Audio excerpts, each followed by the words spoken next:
Welcome to Maine, we're stretched to the bone. Prices keep rising, the paycheck stays prone. Inflation keeps knocking, won't leave us alone. They're selling the lie, groceries climbing, the gas tank is low. The bill's hitting harder than snow, but silence still blankets the truth. Where does it go? They're selling the lie.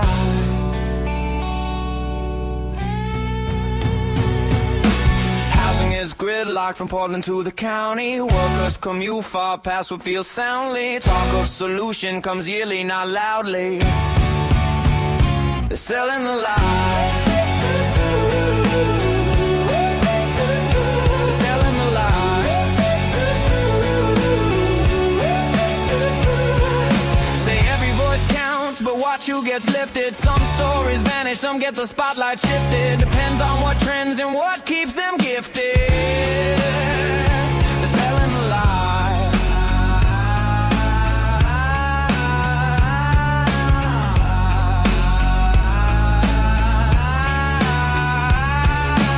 I won't believe them, I wanna believe, but truth's always stuck in between. Static and spin, trying to signal again. Nothing is what it seems. I wanna believe you, but every headline turns daylight into redesigned skies. Facts get twisted, context missing. We choke on the simplified alibis. Wanna believe you, but all I see is shadows where the answers should shine. The fact is fiction, conviction. Welcome to the Muddy Waters Podcast, where Mainers tell their stories.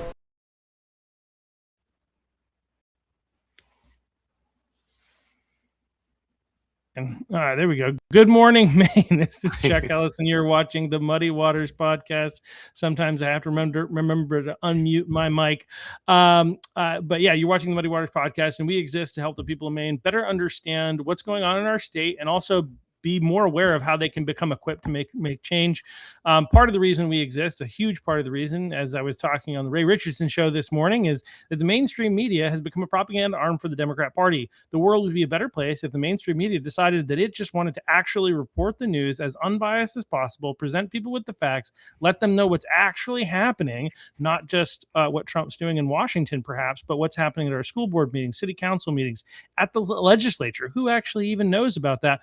Because the mainstream media doesn't tell us about it. And so we exist to kind of do that, to kind of be a place where people can come tell the stories that the mainstream media doesn't want to tell, like the story with Sarah Doughton, the mother who found out that her kids were having conversations about when and if it's appropriate, what the boundaries are for sexting for eighth graders at the school.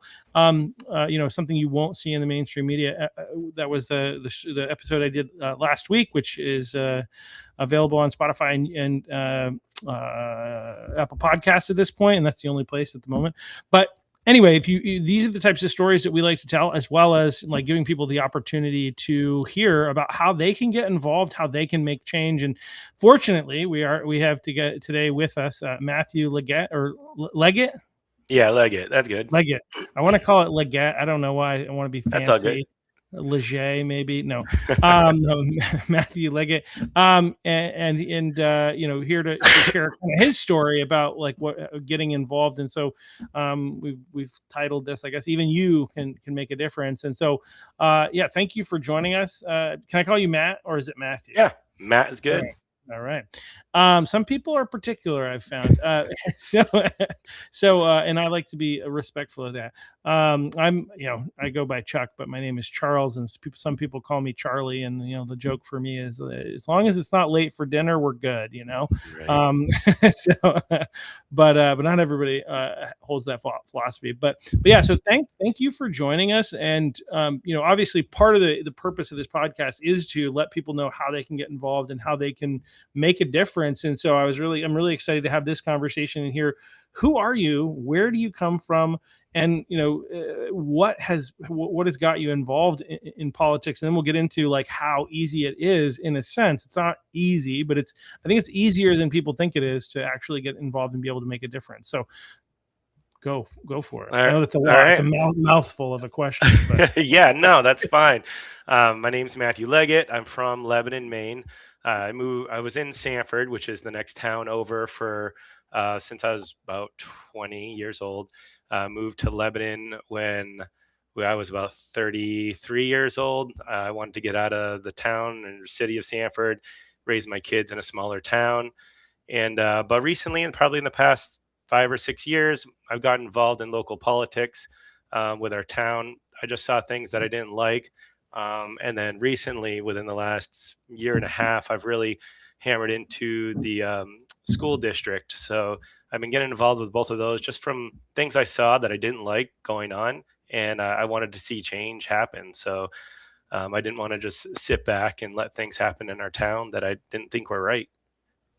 yeah. Well, I think that's awesome. And it's one of the things we try to focus on is like how important it is for us to pay attention and be involved at the closest level, because it's the place where we have the most ability to make an impact.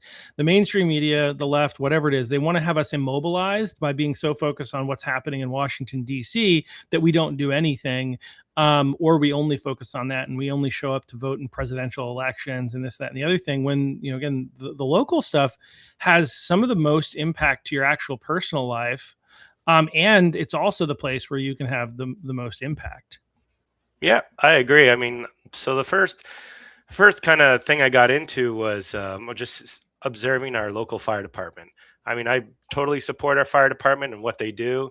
I think they were run fairly well, but we got a fire chief in that just was not. He came in. He wanted to condemn all of our equipment and build a new grand fire station. And we're a small town. Most everyone's living paycheck to paycheck. We have a lot of retired folk here and stuff. And he came in with this grandeur of like just making the Taj Mahal out of our fire station. And I'm like, what is going on? So I sat down, had conversations with him. My thing is always meet everyone face to face. You don't want to judge a book by just what other people tell you about it. Actually read it for yourself. So I went and talked with him, and we saw things completely opposite. He just wanted to really increase our tax in our town, and that was the first time I'm like, okay, well, I need to do something about this. We don't want to see our budget double, increase our taxes by 30% just because we want all new equipment immediately because there was no plan in place. So that's when I started getting involved and started making a Facebook page, and started reaching out to other people who felt the same way, learning more about how our taxes were structured in our town, and making a difference by just being vocal and being loud and expressing my opinion. I think a lot of people are scared to express their opinion. They're afraid that other people are going to give them a hard time, especially if it's something as touchy as like a police department or a fire department. We respect and love those guys, but excuse me, we also got to be concerned about our pocketbooks too, and taxing out people who are on fixed incomes that can't absorb that kind of a high cost. So when you see something like that, I think in your town that might be happening that's wrong, it's okay to speak up. And that's what I try to encourage. That's what I do, and I encourage other people to do, is just speak up and be that loud voice. Yeah, I think that's really important. And I think like one of the things so like obviously the things that get the most attention are the most extreme things, right? Right. So like Yep. the story that I mentioned, of the recent podcast I did, right? That's like crazy, and people are like, "Oh my gosh, we need to get involved." And it's like, yeah, but you already needed to have been involved as well. And not to say that don't get involved, right? But like, that's not the only reason. There's so many things, and I think like we tend to think about like, well, if something is like crazy, like boys are competing in girls sports, for instance, and that really finally people are like, all right, let's go out and do something.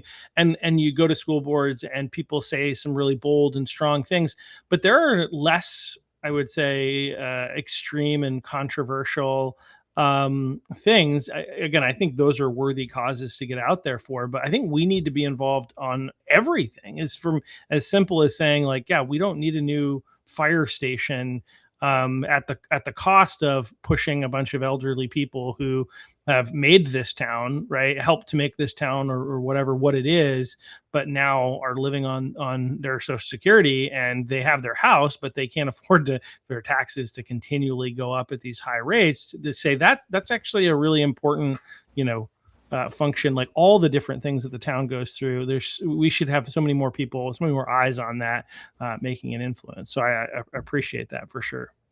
Yeah, it was eye opening for me because it was like, it was just a simple, I guess, idea like, hey, I don't want our taxes to go up. But then it kind of pushed me into going to select board meetings, kind of seeing how everything worked at select board meetings, understanding how the town finances work, how to do a FOA request and try to start getting information from the town. When you're trying to dig up information in order to better understand a situation, I mean, really start putting yourself into politics and how your town works. It's kind of weird. We talk about learning maybe civics in school, but you don't actually learn real civics. You don't learn how this select board works or how a planning board works until you actually go to these meetings and watch them. And I think that's a huge disservice. That can go into later when I talk about the school, but it stinks that you have to learn it later on in life when you get involved with a political topic. So, I mean, doing those types of things, you learn kind of how shady politics can work. I did FOA requests for information on like GPS data about where the chief's vehicle was because people were complaining he wasn't at the fire station. And I was just hit with roadblock after roadblock, like, oh, you can't have this data because it's, HIPAA protected, which it wasn't. I had to go and call the omnibusman up in Augusta. And then it's going to cost you $10,000 to get this information. And I'm like, it's basic information, and it turned into a big, crapshoot trying to get that information. And I found out it was easier to just try to encourage people to vote for other candidates that also saw the same issues in town and get a new select board in than it was to fight this political monster I was trying to take on, which is unseating a fire chief at the time.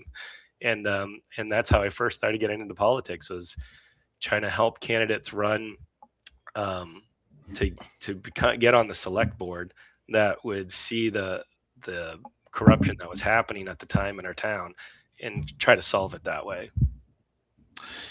Yeah, I mean, it's unfortunate that we elect people and then they don't do their job, or they're in there for their own reason. It's supposed to be a public service, not like it's not focused on whatever agenda that they bring with them. But I guess everybody comes with an agenda. If you're a conservative, the agenda is like, I want to do the best that I can, be fiscally responsible, and make sure that we're doing the best that we can to provide what's needed for the people of the town. I mean, there are situations, I think you would agree, where it makes sense to build a new building.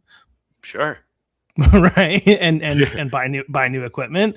But so the issue isn't that's something that was thought of. It's actually not necessary in this situation, as you're kind of describing. But yeah,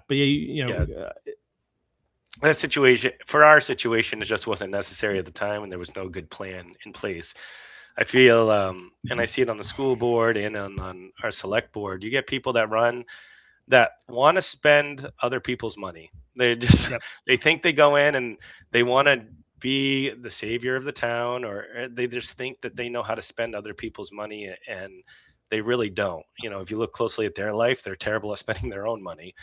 Sure. So putting them in charge of, multi-million-dollar budget is probably the worst thing the town could do, even though they run on a platform of wanting to help everybody and be a do-gooder.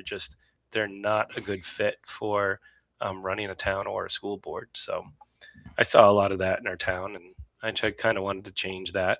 So that's what I shot for. But as far as getting a new fire station, I think our town is going to work on a plan on getting a new one. Equipment, absolutely. I think our fire personnel should have some of the best equipment, because I want them to be safe and stuff, but also do it in a fiscally responsible way with planning and budgeting, and, not just kind of throwing, hey, let's build a $10 million station, with zero planning whatsoever. So that's kind of where I went into the whole scheme of things. Yeah, well, and I think one of the questions I have is, like, so if I'm not mistaken, Lebanon is a more conservative area. Is that right? Yeah. I think we're like I I think we have more registered Republicans than Democrats. We have a lot of independents, but we're definitely more leaning conservative in our town. Well, and I highlight that because one of the challenges we have on the conservative side is it's hard to get people to get involved. It's hard to get people to run Yeah. for office. So even in areas where you would expect that conservatives would have a seat at the table, you end up having a lot of you can sometimes find yourself in situations. I think one of the examples statewide is like the Gardner School District, which is much more conservative than a couple of years ago. I think they had 11-1 liberal to conservative school board members. And it's actually like probably, I don't know, 55-45 conservative. Once you like average it out, right? Whatever. Yeah. It's at least a little bit more conservative than it is liberal, but they had complete control of the school board because, again, as conservatives, we're trying to live our own life. We kind of have this attitude of like, I just want to be left alone. And so that leads to situations where like the select board that you're dealing with, I mean, again, it doesn't have to be all a party line thing. Sometimes people are registered Republicans or whatever, and they're still interested in spending other people's money. This does happen, but it seems like more of an epidemic on the left that's kind of the philosophy. And, the old Margaret Thatcher, I think it was her who said it. It's like one of the problems with socialism is what she's talking about with any kind of government is eventually you run out of other people's money to spend. Right. Right. And so a lot of times when people are dealing with a budget that's from government, they don't have the concern of thinking about the voter or thinking about the citizens. They think, oh, this sounds like a good idea. Let's do it. And it's like, well, in an ideal world, sure, we'd pave the road every single year. We'd somehow do it at night when everybody's sleeping and nobody's using it, right? But like we have to live in the real world, and in the real world, that's not feasible financially. It's not always the wisest way to go about it. So I think so we need more people to get involved. And the other thing that I'm just going to kind of intersperse kind of put in here is one of the ways in which the Democrats really are doing a better job than the Republicans. In terms of, I mean, if we talk about political organizing, they're just like light years ahead of us in general. Sure.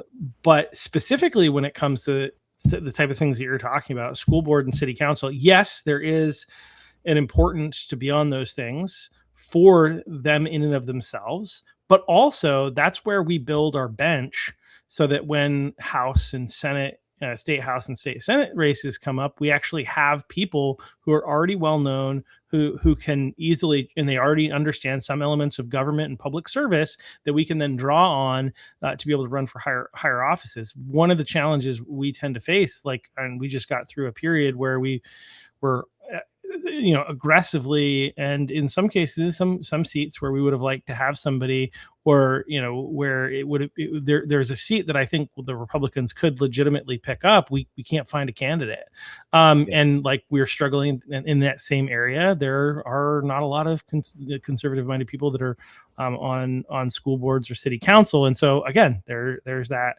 challenge that we run into. So there are many reasons why I think this is really important. If you do care about the bigger stuff, this does actually impact the bigger stuff, but also like the stuff closest to home, in some ways is also bigger in terms of its impact on your life.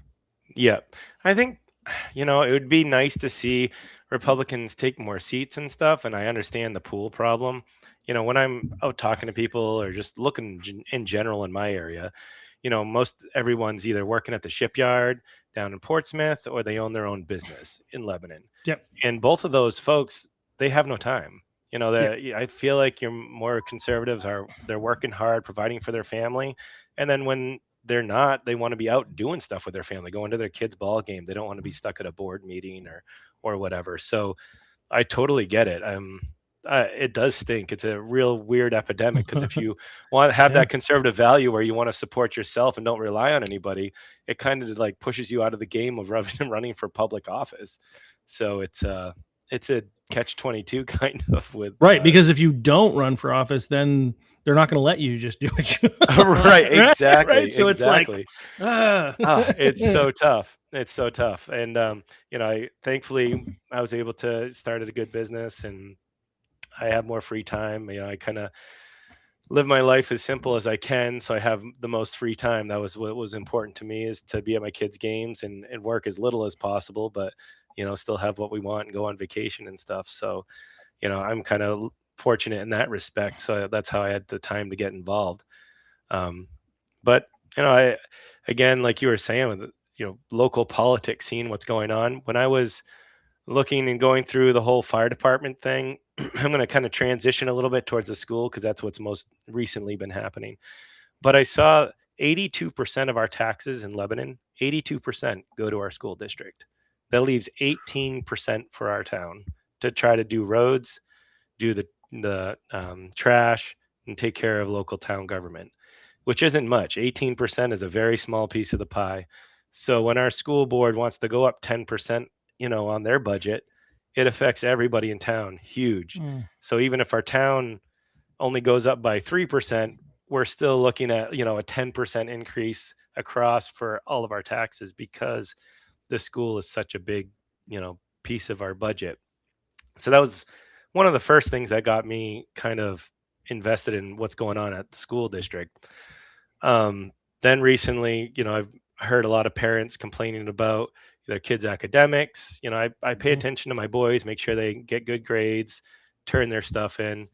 But my son right now, he's down in Florida. He got into American Airline Cadet Academy. He's training to be a pilot. Pretty excited for him. But he lacked some of the basic skills. I wanted him to get his private pilot's license before he committed to spending, taking out a huge loan to be a commercial pilot. And when he was studying for his private pilot's license, there was some basic things that he couldn't do. And he had never studied. He even told me, Dad, I've never had to study for anything before. And here he is trying to break open FAA manuals and actually do some real studying to pass his private pilot's lesson. So we talked more about school and, what he went through in order to get good grades, and pretty much nothing. He's like, I didn't pay attention at all, got straight A's. And I'm like, what is going on? Like, how is my kid not prepared? And that's when I started really digging and to see, even my youngest is a sophomore, can't sign his name. We just opened a bank account. He's like, I don't know how to sign my name. It's like just a scribble. Like, how do you not know how to sign your name? Doesn't make sense. So I'm learning a lot about how our schools just are doing a huge disservice to our kids, not training and getting them ready for the future. And it's led me to go to a lot of school board meetings recently, understand how our board is comprised, what their focuses are in our school board at Noble. And their focus really is all this DEI stuff, transgender boys and girls, whatever, in the wrong sex in the wrong bathroom, wrong sex in the wrong sports, like girls, they just are trying to blend everything and it doesn't make sense. And they have zero focus on academics nowadays, and it's driving me crazy. Well, it's so frustrating, and it's also connected to something bigger and deeper and darker, right? Like that's the reality. It's weird. This is our 1984 moment, that particular issue that you're talking about, where in 1984, if the government could get you to a point where you said that 2 + 2 = 5, even though it actually equals 4, hopefully you know enough math to know that, right? Although today with education, who knows? But like if they can get you to agree to say that something that is not true is true, then they own you, right? Right. And right, and they have complete and utter control and dominance over you, because all they have to do is use whatever same pressures that they use to get you to agree to that thing, and you'll agree to whatever else, right? And so boys are boys, girls are girls, period, full stop. This nonsense, and trying to get people to agree that this nonsense is real, that's what this is about. It's about power and control over people, to be exercised by government, and it's dangerous. Noble, if I'm not mistaken, is the school where I think one of my most viral clips, I think, might have come from interviewing one of your school board members. What's Josh Tabor? Yeah. From where they were, he was basically just asking questions about, so if my children were at this school and they didn't call somebody who identified as a different gender by that gender, they would be suspended. You're telling me to lie. You're encouraging our kids to lie, and that just went. But yeah, so that's the school district that you're talking about, and Yeah. All the while, they're not preparing. I'll just kind of interject this in real quick, and then I'll let you continue because I want to hear what you have to say. But I know a lot of people. I used to work with college students who were preparing to be teachers, and through a number of different ways, I know some other teachers. And one of the crazy things about like math, for instance, is basically if you fail any test or quiz, you have a free makeup that you can basically open book with the help of your classmates, fix all of your answers, and not get some of the points back like it used to be when I was a kid. Like if you got like with some of the quizzes or whatever, if you got not tests, you could never fix tests. But with the quizzes, I remember like if you got some wrong, you could fix them to get like half credit back to up your score. But now you basically get to redo the whole thing with the help of your classmates and your book, and fix all of your and still get 100. So I think you can. Yeah, I don't know if you can with like. I don't know about the classmate part of it, but the tests I know you can remake and get full credit for, and the homework you can turn in whenever you want, and you can always get at least a 70 on it, or 75, or whatever it is.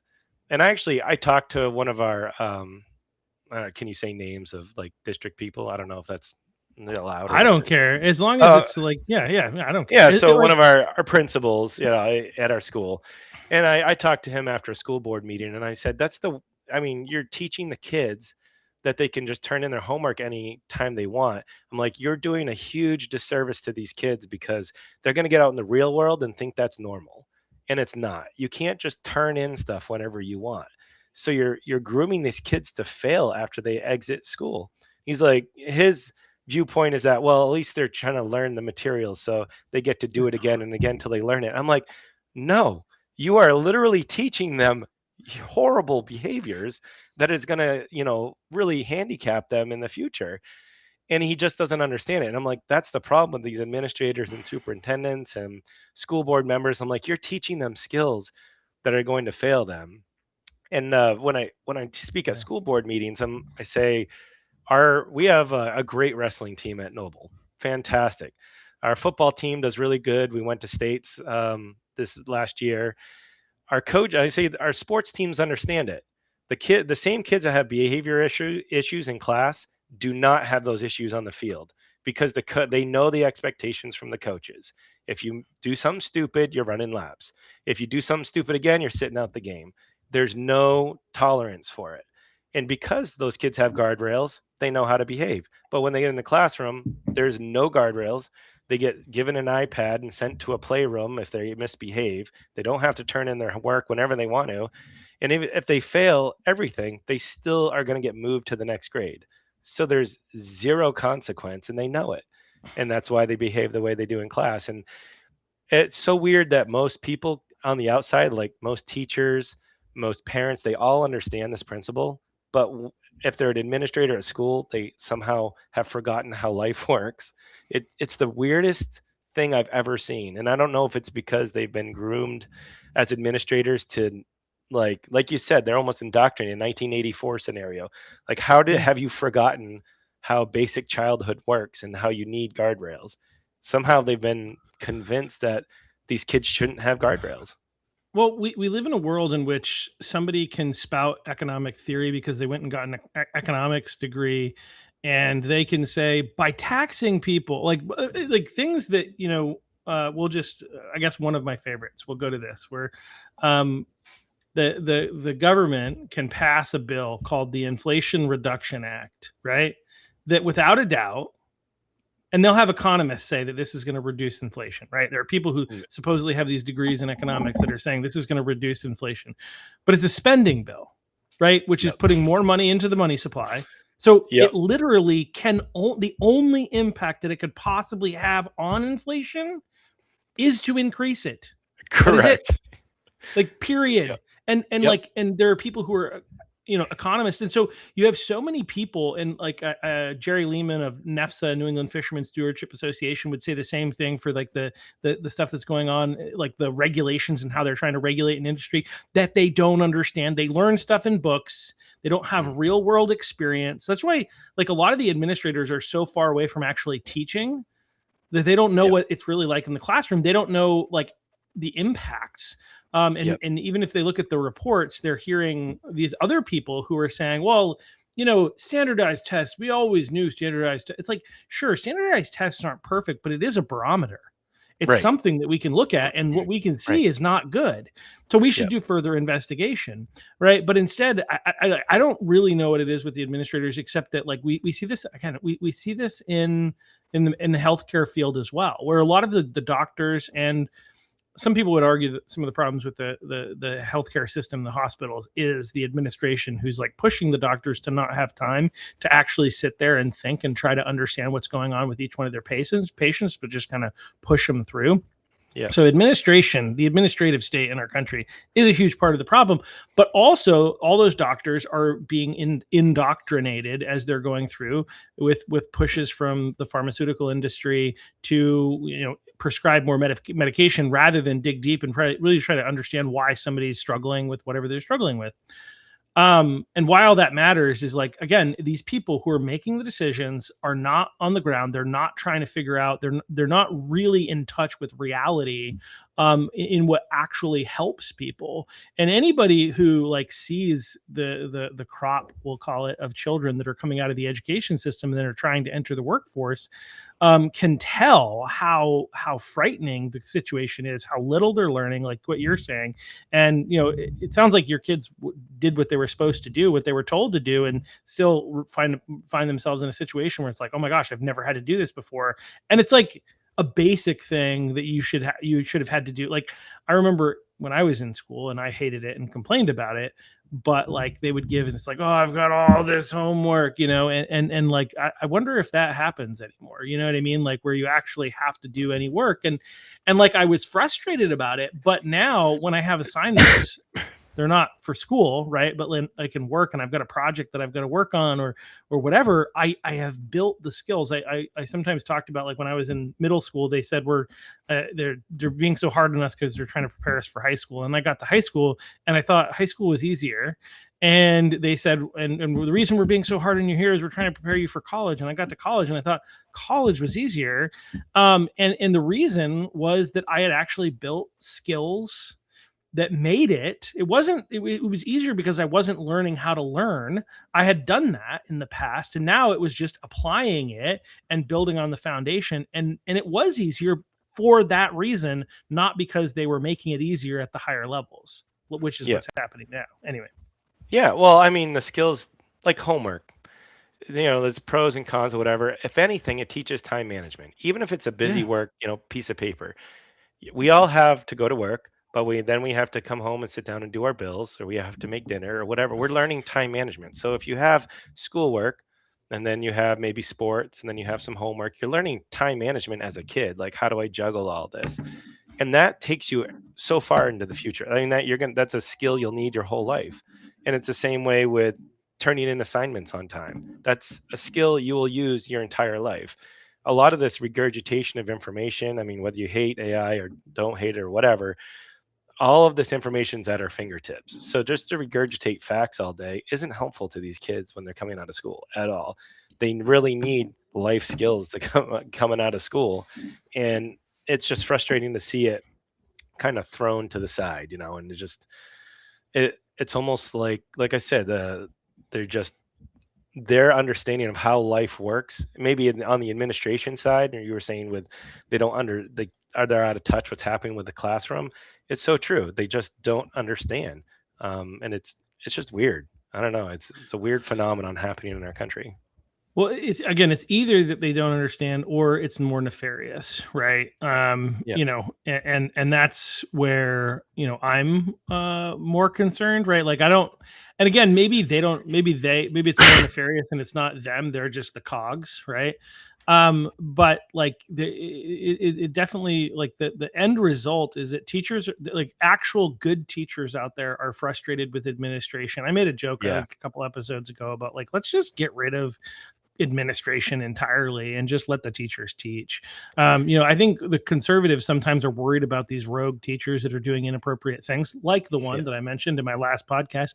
And some of them do exist, right? But the vast majority of the problem is actually not related to them. In fact, if you had a good school administrator, the situation that happened wouldn't have happened, right? And so, like, but but most of it is related to administration. 100%. Yeah, that's what my fight has been.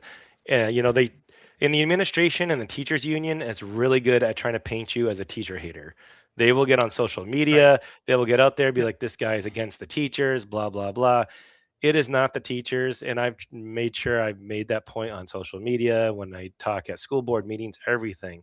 I have a family member that is a teacher. I Not even a week ago, she had called my wife and she comes home crying constantly. She's taught for 17 years because it's so out of control because the administration is allowing just crazy stuff to happen in her school district. And it stinks. It is 100% the administration, because there are a few random rogue teachers that are, need to be removed from their position. But if you had a good administration, they would have already handled that by now. But it's the administration making these really crazy, like they just talked about spending more money on these they call them behavioral rooms or something.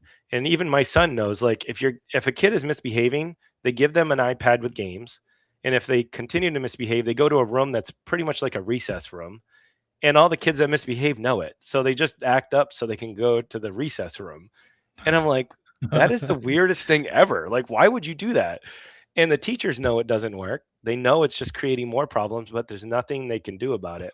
And I've been out, just going out at night, maybe to a restaurant or whatever, and I've had teachers from our school district come up and say thank you. We can't say anything because we'll lose our job, but thank you for doing what you're doing. So it's very rewarding hearing stuff like that. Which is, again, goes back to, like, teachers are afraid that if they spoke truth about their ability to help children learn and grow as human beings, right?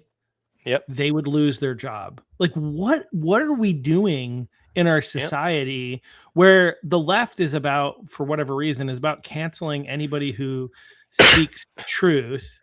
And like, I just don't, like, it blows my mind that is the world. I mean, I know of people too that I've got connections with that have stories that I want to be able to report on, but I can't, because, like, they would be at risk, and we need their permission. And even if we weren't using their name, they would potentially be at risk. And they're afraid. They're afraid of the backlash. And I know that there's at least there are school board members who, when they speak out, the backlash hits their kids. Which, as an aside, this is why, like, having people who don't have kids in the school system serve on the school board is actually a really good idea. Some people are like, I've had people, I should say, tell me that, like, oh, well, if I had kids in the school system, maybe I'd run. It's like, no, if you had kids in the school system, you being on the board, you'd have to worry about the backlash and how that would impact your kids. And more power to the people who still serve on school boards in those situations, because that takes courage. But, like, we need other people that don't have that fear, because you can't come back on their kids because their kids aren't there. Yeah. I had that happen to me. So my son, a teacher approached him and asked my son, why does your dad hate all the teachers in the school? And then I had a parent teacher conference with 3 teachers and the principal there, which was weird. I don't know why he had to sit in on it, the one I was speaking about previously.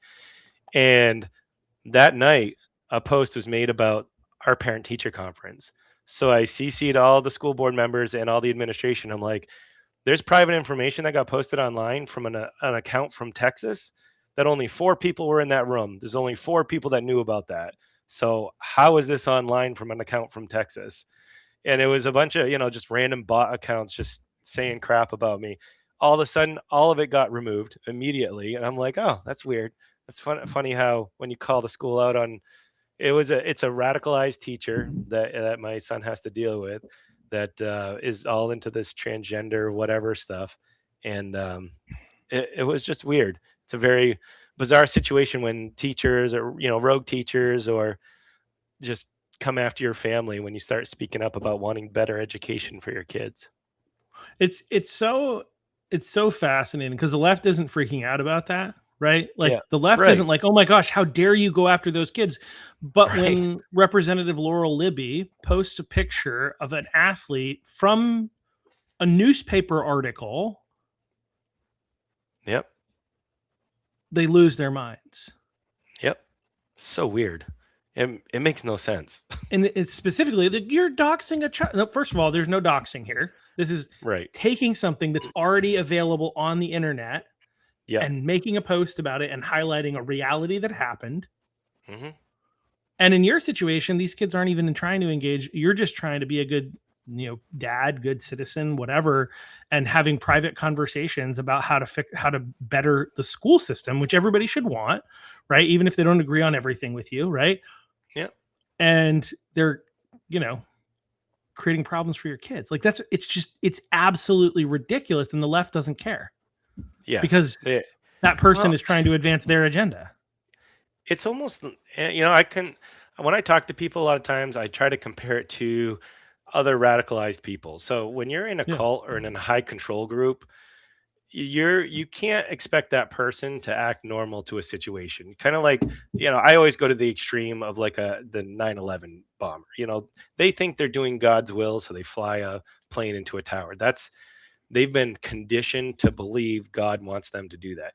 These people have been conditioned to believe they're doing good for society by doing some of the horrible things they're doing, by trying Sure, to convince absolutely. kids that, biological boy is actually now a girl. And they want to give them a chest binder. They want to do this and, just indoctrinate these kids. They honestly, I think in their brain, they think they're helping. And that's like the worst type of people to deal with, because they truly feel like what they're doing is right. So it's hard to assign malice to them, because you can say what you're doing is wrong, but in their mind, they think they're doing what's right. So it's a tough situation. I think these are brainwashed people, some of them. It really is. Like, I'm reminded, and I've talked about this before, but I think it is a reality. Like, if you study like World War II, I'm a huge fan of World War II. Yep. Well, I'm not Yeah, a fan of what fan of happened, studying it. right? I But got like, you. I'm a fan of like that period of history because it's very interesting to me. Obviously, horrible and horrific things happened, Yep. including the genocide there. What they? Oh man, my brain's not even working. Anyway, The Holocaust. Yeah. Holocaust. That's what it is. Yeah. Right. So including that. So but what's really interesting to me and what I think about is that, like, you look at a lot of the Nazis, and like one of my favorite stories is actually a woman by the name of Corrie ten Boom. Now, Corrie ten Boom was the daughter of a watchmaker, and her sister and her dad in Holland hid Jews, got them ration cards, got them fake identities. Well, they didn't do them; they actually hid them, and they had other people who did that stuff, and then got put them back out into society. And if they looked particularly Jewish, they put them out into the country in a place where they'd be much less likely to be found, right? And then they got caught. They went into concentration camps, and Corrie and her sister, her dad died in processing. He was like in his 80s. Her sister was essentially worked to death in the work camps.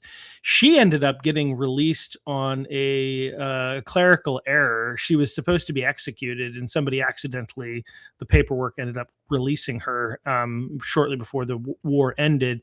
She got home. Anyway, she later became this like profile, like speaker that everybody wanted to hear, because she didn't lose her love for people and the gospel, the truth of who Jesus is, what was with her all throughout all of this. And so she started like helping people who had been harmed and had gone through those concentration camps, created homes for them. And she's later at a point, she's speaking at this church. And afterwards, one of the guards who had been in her facility had tortured her and her sister, possibly leading to part of what led to her sister's death. And this person had come to know Jesus, and it had like was wanting to apologize to her.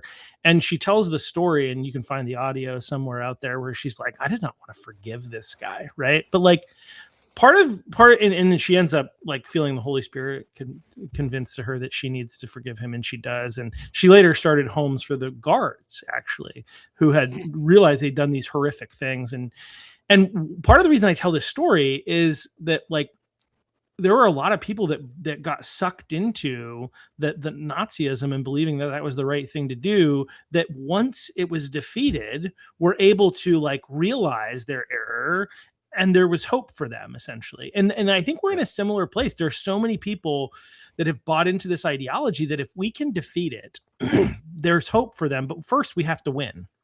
We have to get those people out. We have to fix, and so, I mean, some of these are people who, again, the problem isn't outside of the normal natural evil of humanity that exists within all of us. Like the Christians would call it the sinful nature, right? That we all have this.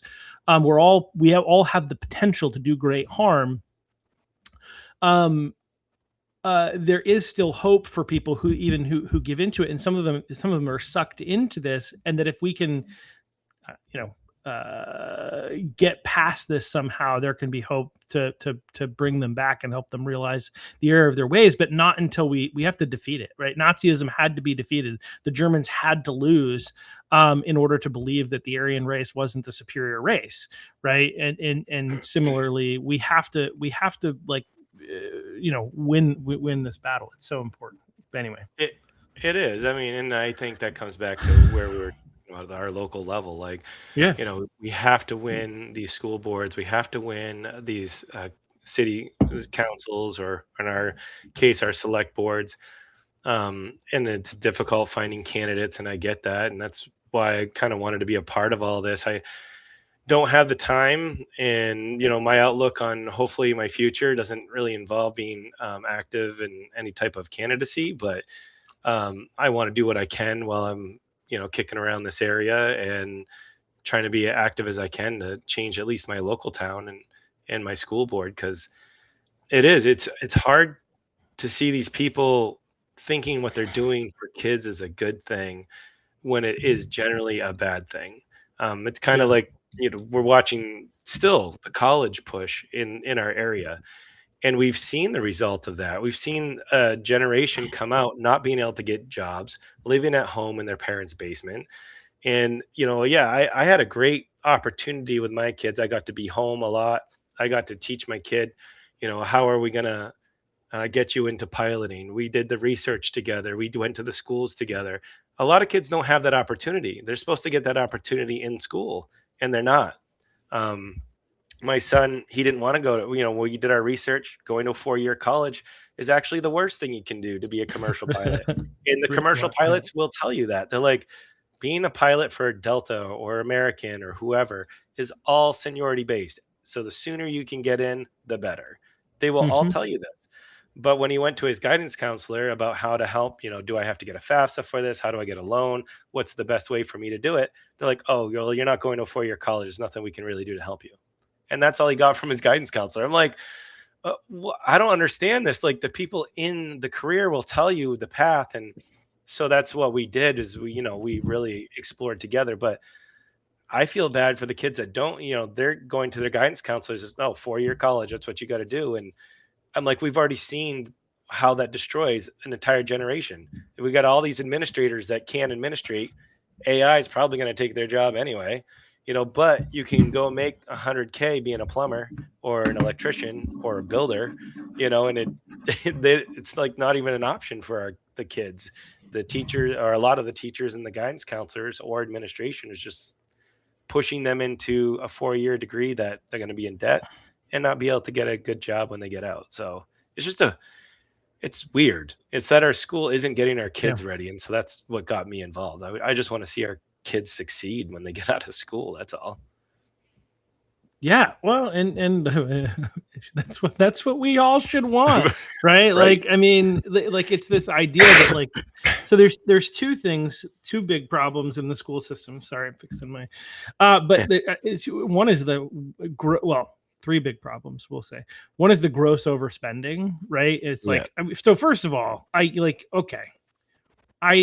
don't buy this mythology that we need to have the kids having the highest level of technology possible, right? Because, like, I didn't have it, and I used technology just fine, right? I grew up with, the computers were how we learned how to type with with the home keys, and but like, that's about all that I got from computers growing up. It's like, and I think we had Yahoo when I was in high school, and I used that, and it got me in trouble.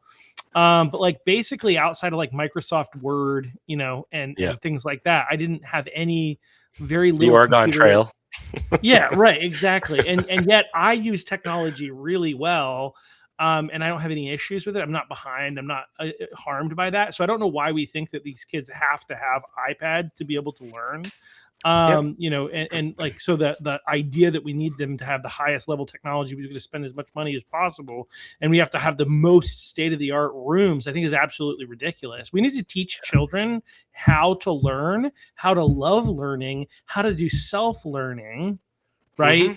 Critical And thinking. critical thinking, to have proficiency in being able to do research, come to conclusions, have well thought out arguments, right? These are things that we need to do. And guess what? We don't need to be able to do that. We don't really need much technology at all. There are areas where technology can be helpful. Sure, there's some great YouTube videos that will teach you some really great things about, you know, this scientific process or whatever, and let's use those for sure. But we don't need every kid to have access all the time. And so like so there's a cost problem. There's the woke nonsense problem where like the government's the school's job is not to teach our children like values that our parents don't agree with, right? Like, and this is when I was running 2 years ago, I wrote like an article. It was like, look, the single most significant deciding factor in whether or not a child is successful is parental engagement and involvement. Our culture doesn't agree that this type of stuff that you're talking about, the DEI, you know, the stuff, a lot of the other things that are involved in SEL, you know, is something that we are divided on as a culture, and most of the culture is against what they're trying to push. So what you're doing here is driving, in addition to the fact that like I think it's wrong, but it's driving a wedge in between children and their parents, which is likely leading to more kids being in worse positions, right? At the very least.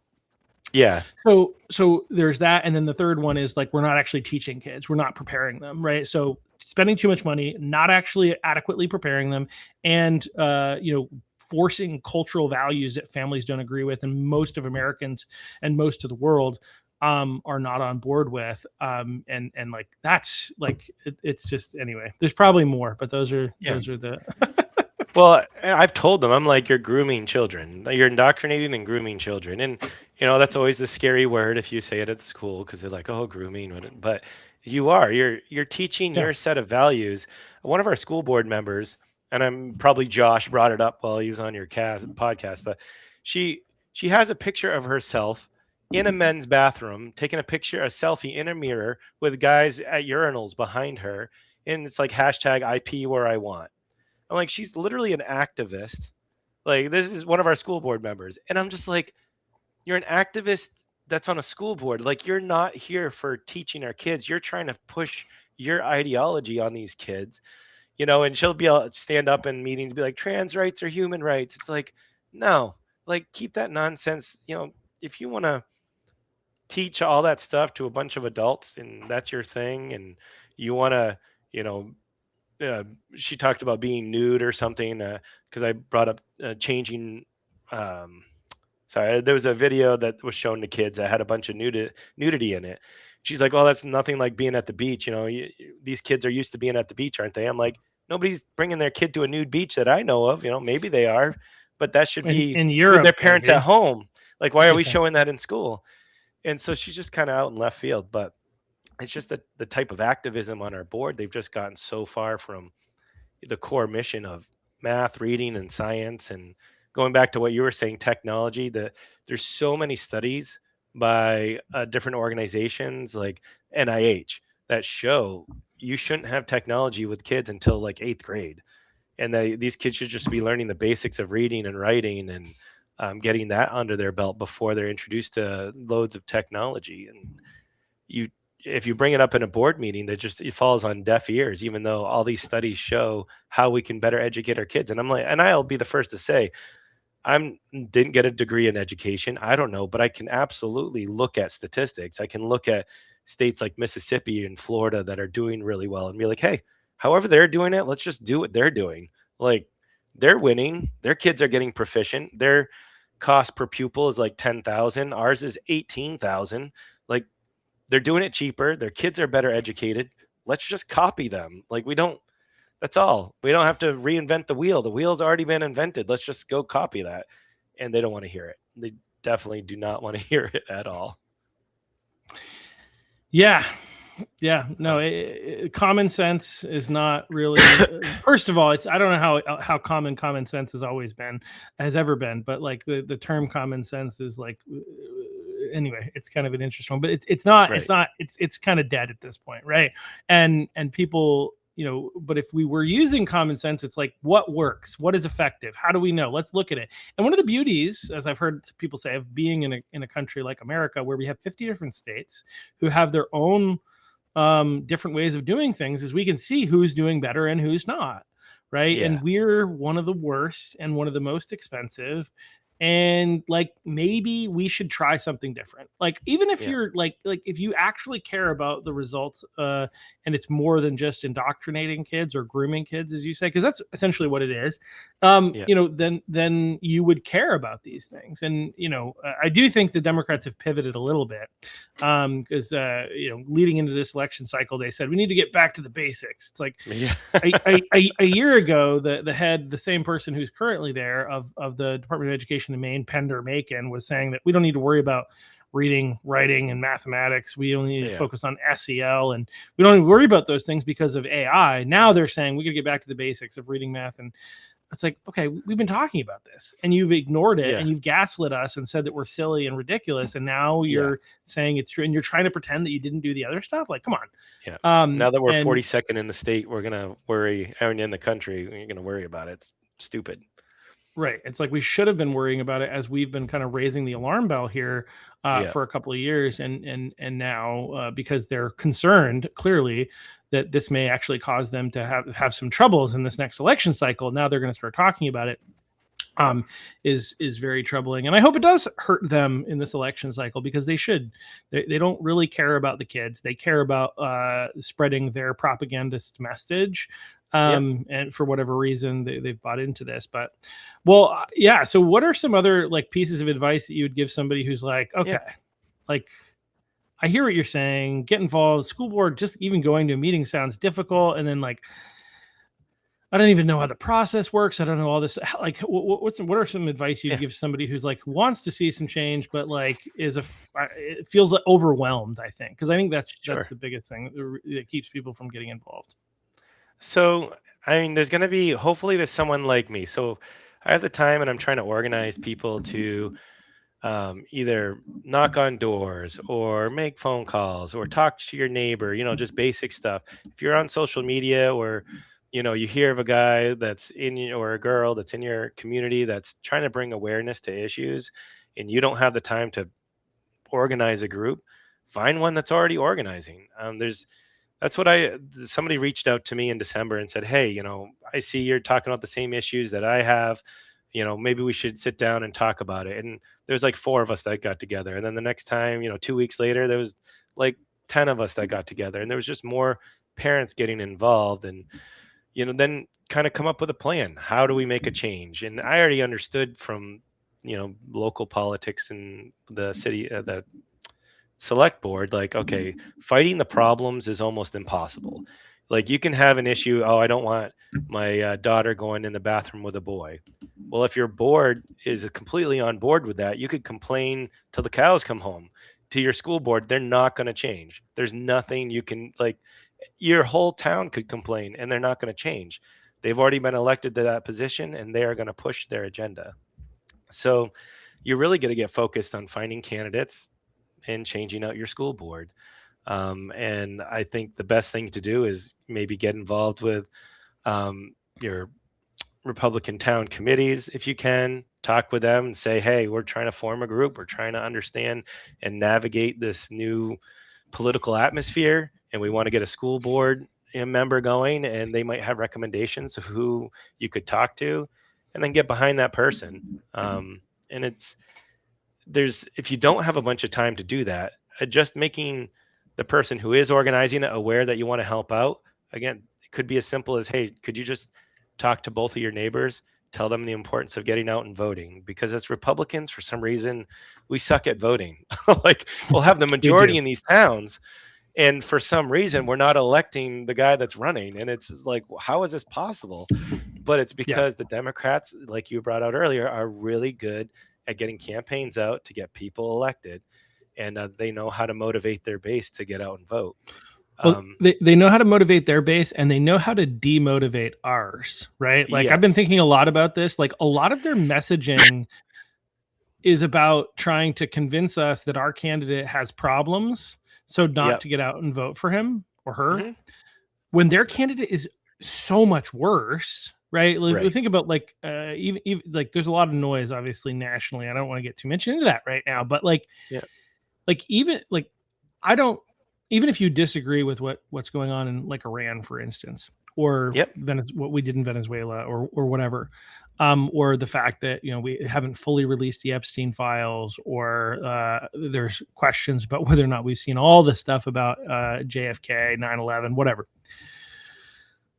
Even with all of that, like, Kamala Harris is still a far worse candidate. Even if you are against all of those, you're mad at the Trump Yeah. administration for all those things. Kamala Harris would have been so much worse. We would be in such a worse. So, like, but their goal wasn't like to focus on how good of a candidate they were. They were trying to get people not to show up and vote for Trump because he might have some baggage, right? And some of it was Yep. made up, and some of it might have been real, right?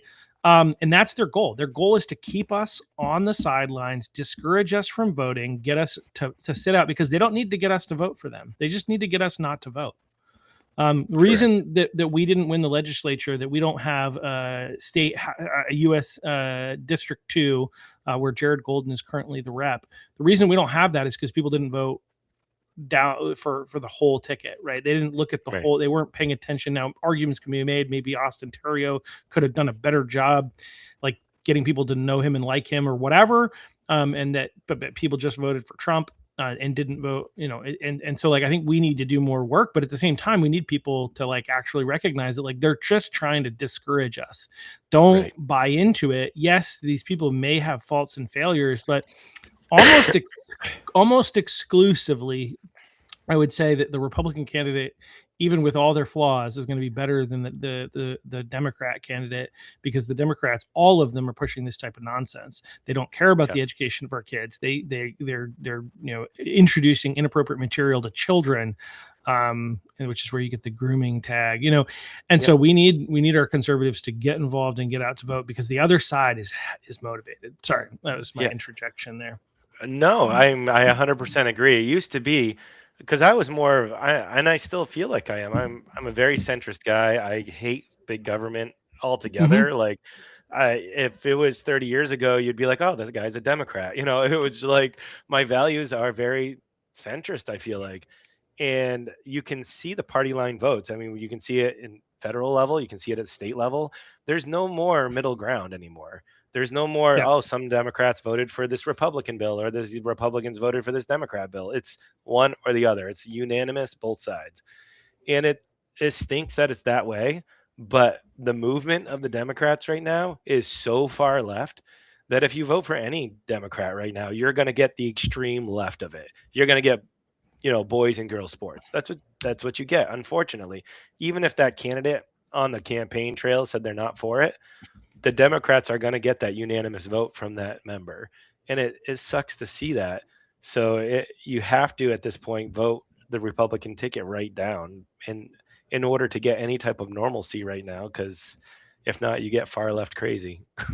So it kind of stinks. Yeah, well, I mean, you look at characters like Joe Rogan nationally, and even here in the state of Maine, you've got so Joe Rogan. I think he probably has been more independent. Whereas here, like, there's a woman named Cynthia Dill, and you mentioned protect girl sports and spaces. Cynthia Dill was a Democrat. She actually tried to run for U.S. Senate on the Democrat ticket 1 year in a primary. She was in the state Senate as a Democrat for many years. She lives and now she has unenrolled from the Democrat Party, and is because of the girls sports and spaces issue, and is being pushed. Everybody, including her, that doesn't agree with the Democrats is considered a right-wing radical. And it's like, okay, well, I didn't make the rules, but I guess if that's what I'm called, I'll wear Right. I'll wear that hat. But it's just not true. In Right. fact, I constantly, it seems like, get myself in trouble by not being as in love with Trump as some other Republicans. Yeah. By the way, policy wise, for the most part, I really appreciate Trump, but I don't agree with him on everything, and I'm going to speak about that. And that's one of the beauties of the conservative side, is that like there is some backlash when you do that to a degree, but you're not kicked out of the club. Right. There is diversity of thought that still is allowed to exist within the Republican movement, and the conservative movement, the anti whatever the Democrats are doing movement, however you want to put that. But we need people to get involved, and I think at the local level is really important. And again, as you said, it's as simple as just like showing up, talking to other people, getting involved in your committee meeting. Whether I'm the chair of the Cumberland County Republicans and also concurrently the chair of the Westbrook Republicans. Nice. And hopefully we can find somebody else to take that over for me. But it's about growing a committee and doing this together, because for one person alone, it is too much, right? But if you can get together, you find your committee. If you don't have a committee, reach out to the county chair. I would love to have somebody from a town where we don't have a committee running, reach out and be like, I want to get something going. And we'd be like, all right, let's see what we can do to help you. Right. Because we don't want you to be alone. We don't want you to be abandoned. We recognize that there are other people who agree with you, who also feel isolated and alone and afraid and feel like it's hopeless. And the biggest fear that the Democrats have is that we will not give in to that fear, and we will get involved, we will get connected, and we will start pushing back. Because if we do that, the reality is we are, like, even here in Maine, polls have been done on all these 80-20 issues. There are more people on our side. Right. We just need, people are afraid to talk about it. They're afraid to be honest about it. As you said, these teachers, there's so many people that fall into that category. I remember there's a guy I hang out with, and we sometimes go out to drinks, but in different things. And this guy's just so vocally conservative Republican, right? Vocally, and we'll be at places and he's just talking really loudly because he's just like, oh my gosh, I don't understand these Democrats, right? Like it's crazy, right? And people will come up and quietly be like, hey man, appreciate what you're talking about. It happens more often than you would believe, because people are afraid to speak truth because of the backlash in our current society. But there are more people on our side than are opposed to us, and we just need to get up, stand up, and be counted, so to speak. And we can make a difference here. So for sure, and getting out and voting, getting like the title of this podcast, making a difference. You really can just show up to one school board meeting, and clap for the guy that talks about keeping boys out of girls sports, and you're going to get picked. Somebody's going to reckon it and be like, oh, hey, that guy's with us. And maybe you'll get approached by somebody that's trying to organize a group, or, just, oh man, I just can't stress enough getting out and voting and helping any type of campaign that's trying to get a local school board member elected. And kind of going back to, if you're one of the chairs of the Cumberland County, I wish I would see, if one thing I could express to all the chairs and all the committees is, sometimes school board isn't a political position. I feel like the Republicans haven't done enough to help push school board members. The Democrats have been doing it forever through the teachers unions, forever. All of our school board members that are in there voting for crazy stuff get pulled in. They're soccer moms that come in, they get groomed, they get friendly with the administration, they get friendly with the teachers, and then they're like, hey, you should run for school board. Now they're friends of the administration. They're going to vote for whatever the administration wants. So I mean, they're cherry picking them, and the Democrats continue to do that. I'm like, all right, what, Republicans, let's go. Like, why none of our towns have picked candidates and pushed for them? None of them.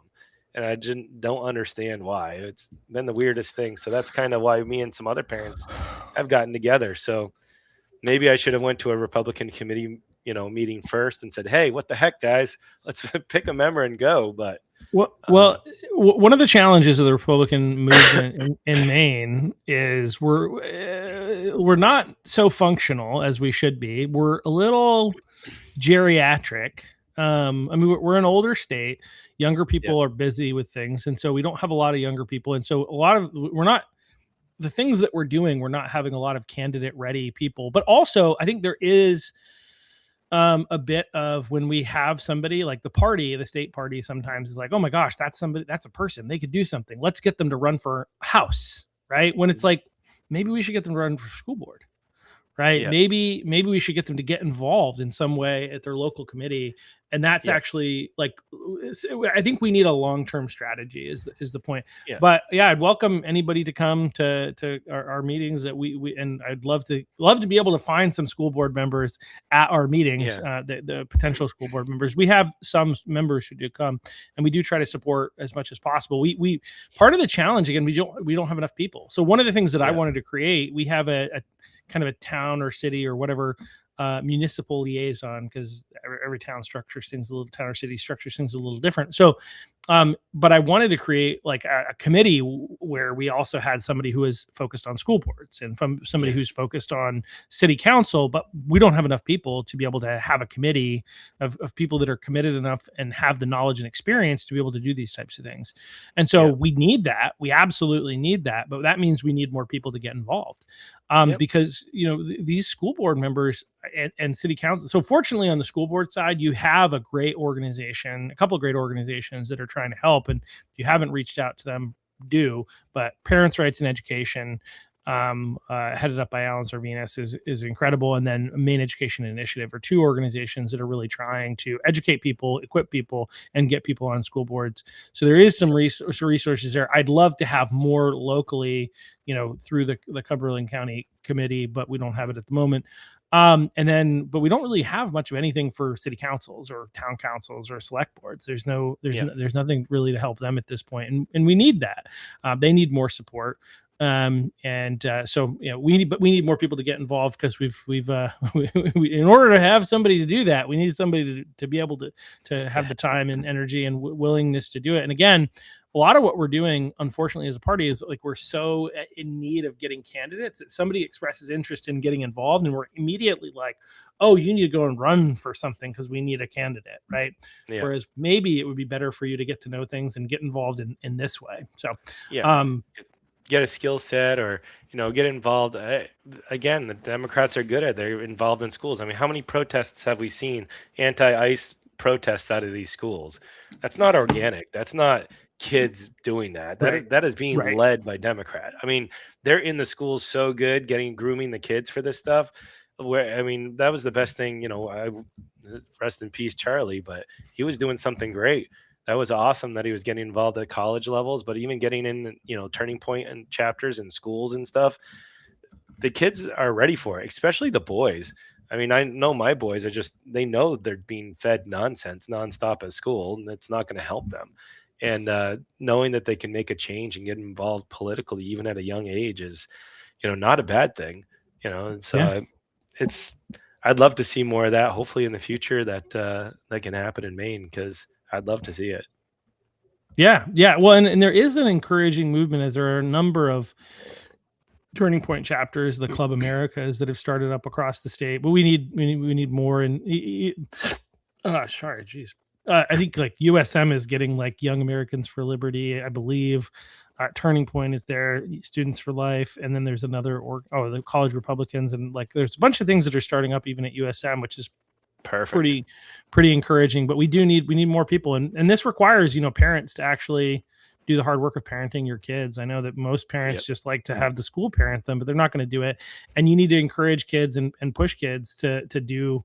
I mean, obviously they have to have interest in it, and they have to be serious about wanting to do something here, but we can equip them. If they're ready and they're serious and they care about this stuff, we can give them the tools that they need in order to be able to influence their own generation, which would be great.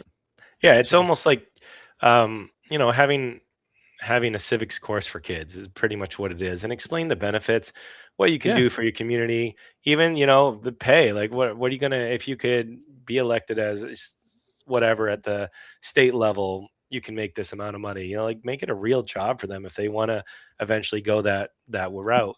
But they just need to know how to get involved, because right now they're groomed to be little protesters, and be anti-ICE, anti-Trump. That's all they know. And that isn't civics at all. They don't understand how they can actually make change.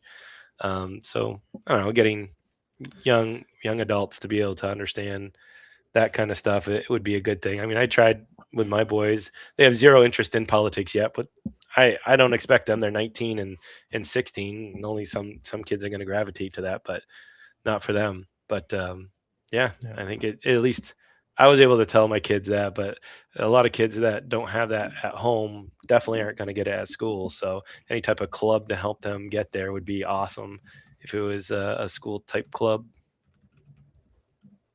Yeah. I mean, again, the left is doing it, right? So we need to Yep. do it as well, right? They have their civil rights teams or clubs or whatever the heck they are, where that sounds great. I love civil rights. Yeah. I'm very in favor of civil rights, but that's a grooming factory for Oh, 100. LGBTQIA plus, Yep.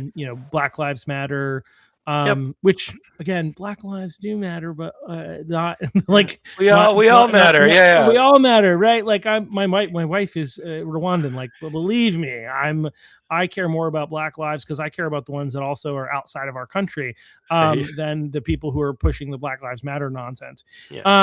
And I actually want Black people to not to be able to be part of the nuclear family, which is something that BLM is against.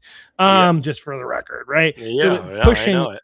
all those types of nonsense, and so they're doing it. We need to do that with our kids. Yeah. We need to encourage our kids that they can get involved, that they can make a difference, and I think that's a very good point, and there are ways to do it. If you have a kid who's interested, reach out to Grace Mack from Turning Point. I'm sure she would love to be able to get another chapter started here in Maine. So I'll have to remember that. Yeah. Do you send me that information later? Because there was probably a group of like 15 kids that showed up at a couple school board meetings because they were in favor of what we're trying to do. And I'm like, if they had someone to help them organize and stuff and just maybe show them the way to organize. Because I mean, those 15 kids that showed up, like that's your base. You can talk about needing candidates and stuff. It's hard to find a kid that cares about school board policy, to show up at a 6 p.m. at a school board meeting, and these kids were there for it. So I'm like, okay, that's a lot just being at this meeting. I'll send her contact information over. Yeah, that would be awesome. And just a point, and because it frustrated me, it's kind of got me heading towards the school board early on. I was voting, I want to say it was like 2 or 3 years ago, and we voted our local elementary school. And that was the first time I saw, the civics right class. All it was third graders that all painted transgender pride flags. And I'm like, this is our civics course in third grade. We're, painting gay pride and transgender pride flags. Like, that's not civics, so just going to the, what you were talking about, civics they're not teaching them anything about civics. They're just grooming little protesters is all they're doing. Right. 100%. And they're bullies. Like I've heard it in some of the schools, they're like to the point where some kids are claiming to be non-binary in order to get left alone. So like it's they're problematic, but yeah, so get involved, and even your kids can get involved. I think, bringing your kids to events and things like that, especially and kind of teaching and training them. One of the kids that's in my church who's probably more knowledgeable than most of the adults. I say probably, he's more knowledgeable than most of the adults on American politics, and even not so much on local politics. We got to work on that. But he he started by going door to door with me when he was 13. I was running for state house, and he's one of my friend's kids, and he was interested. So I was like, hey, if you want to come, I need somebody to go with anyway, right? Like it's hard to go by yourself. It's easier to go when you've got somebody with you. And he learned a lot, and it really fueled his interest. That's still there to this day. And he discovered books and materials that he gave to his dad, who shared with me, and I was like, that's a really good book, and so even in just a simple way like that, he's having an impact. Kids can have he's 17 now, but like kids can have an impact even at younger ages. And I think encouraging them and including them, we need to stop treating children like babies. And we need to expect more of them as part of what our education system needs. And we also need to do to the kids in our communities. So I think that's a really important point. So, well, before we go, do you have anything else that you're like, I got to make sure to mention this today? Well, I would say anybody that's like me that might be having some free time that want to help out and stuff, don't be afraid to use AI and learn how to, actually, before even that, reach out to someone like Alan from Parents' Rights and Education. If you're trying to do something with a school board, reach out to your Republican committee for guidance or something, because they're going to help you. Like, I don't know how to run a campaign. I had no idea. I knew candidates here that wanted to run, but I didn't know where to start. And I didn't know what metrics to look at. Like, what is the most impactful for me to do? And there's people like Alan and others out there that are knowledgeable about that. So get information from them. And then when you figure out their strategy and they tell you how to run a successful campaign, then I've been using AI a lot to try to learn as much as I could about doing the simple things that he was telling me about like texting campaigns and getting signs and little mailers and door knocking and different stuff like that. And then just start following those guidelines that you've been given and how to run a successful campaign, because you can we have a lot of parents that would still go up at school board meetings and complain about their issues, and you wish the school board would listen to them and change, but they won't. The only way to make change is to get candidates. And so Mhm. if you want to focus your energy to make change, it's not going to every school board meeting and complaining. It's not going to every council meeting. It's getting new people elected. So, make sure you use your energy in the right spot so that way you can be successful in getting whatever agenda you're trying to get pushed through. Like, my agenda is just kids to be educated, to not have a failing school district. And if that's your goal, then try to find candidates that are looking towards the same thing and get them elected. Yeah, absolutely. Well, thank you so much for taking the time to come on. Thank you for doing what you're doing out there in Lebanon, and hopefully we can. I believe we get enough people working together. Yeah. We can make it. We can make change here. We've seen it happen. There are school districts that, like, Alan would tell you, and I'm going to have him on for a brief episode later today. Like, we can flip houses. We can get the right people that actually represent what parents want their kids to be learning into those positions, and start the long, tedious process of fixing the policies and getting the superintendents in line, and sometimes replacing them if necessary, and ensuring that what should be happening in schools is actually happening in schools. Because not everybody can take their kids out of public school. I think that's sometimes that's the rallying cry, is like, get your kids out of school, which I get. My kids will, as it currently sits, will not be going to public school. Yeah. Because it's just crazy here. So, Yeah. but yeah. So anyway, well, thanks again. Thank you all for watching, and Absolutely. we'll see you all back here later when Alan comes on.